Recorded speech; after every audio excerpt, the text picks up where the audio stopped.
Bonjour ou bonsoir, tout dépend à quelle heure vous écoutez ce podcast de l'Odigimédia.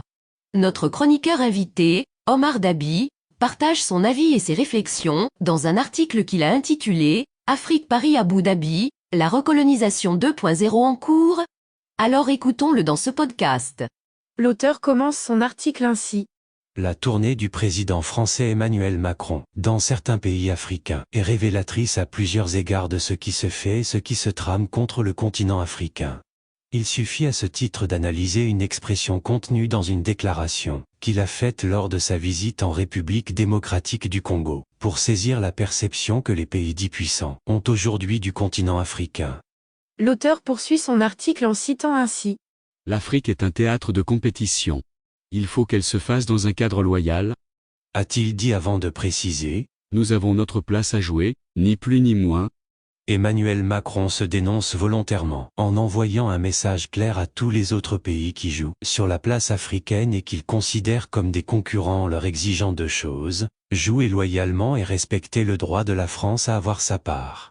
Ce discours révélateur rappelle fortement celui porté, en 1885, par Jules Ferry, le grand défenseur du colonialisme français, quand il déclarait au Sénat français à l'époque: « Il faut que notre pays se mette en mesure de faire ce que font tous les autres, et, puisque la politique d'expansion coloniale est le mobile général qui emporte à l'heure qu'il est toutes les puissances européennes, il faut qu'il en prenne son parti. » Entre les deux discours, le parallélisme s'impose de lui-même. L'Afrique est redevenue un continent convoité par plusieurs pays dont certains cherchent à en faire un radeau de sauvetage pour sauver leur modèle économique agonisant, d'autres qui la voient comme une extension géographique de leur économie ou une autre catégorie qui la considère comme une source de richesse à siphonner. Mais la France d'aujourd'hui n'est pas ce qu'elle était au XIXe siècle et le contexte mondial n'est pas le même. La France aujourd'hui est financièrement trop endettée. Elle a perdu son charme politique et son influence sur l'échiquier mondial. Les règles du jeu ont changé. La manière de faire a changé. Et les pays que la France considère comme des concurrents sont plus puissants et plus influents. Il ne lui reste qu'un seul savoir-faire qu'elle peut exploiter, la barbouzerie qu'elle met au service d'associés capables, d'apporter la puissance financière. Et c'est ce qui est en train de se passer entre la France et les Émirats arabes unis. L'auteur explique ainsi. Pour mieux comprendre cette alliance à peine déguisée, il faut d'abord cerner la stratégie émiratie en Afrique. Tout tourne autour du food security. Abu Dhabi cherche à monopoliser le circuit mondial de l'alimentation à travers une stratégie africaine très précise. Comment ?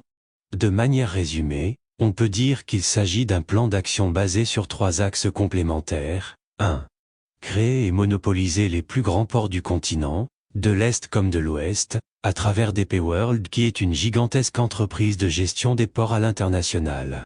Ces ports qu'elle construit et gère ou ceux dont elle obtient la gestion, pour un minimum de 25 ans renouvelables, sont entourés d'une zone franche et d'une sorte de périmètre d'au moins 50 km de rayon sous le contrôle exclusif de DP World, et donc indirectement des eaux.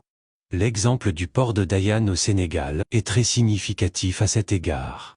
2. Une politique de construction de hubs logistiques reliant les différentes régions d'Afrique, comme celui basé au Rwanda, qui est en train de devenir le centre névralgique des échanges commerciaux dans la région. 3. Une grosse opération de land grabbing, qui consiste à acheter des terres agricoles partout en Afrique là où l'eau est abondante.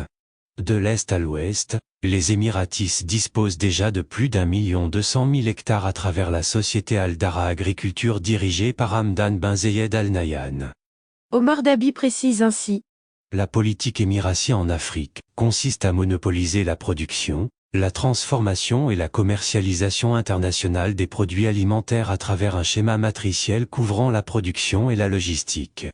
Mais, face à un continent qui est en train de s'émanciper, comme ce fut le cas quand le Djibouti, qui n'en pouvait plus des attitudes et des visées hégémoniques de DP World, a fini par virer cette compagnie, Abu Dhabi a fini par s'allier à Paris et à recourir à la barbouzerie française, qui œuvre maintenant à baliser le terrain et à neutraliser les rebelles et à combattre toute tentative de résistance.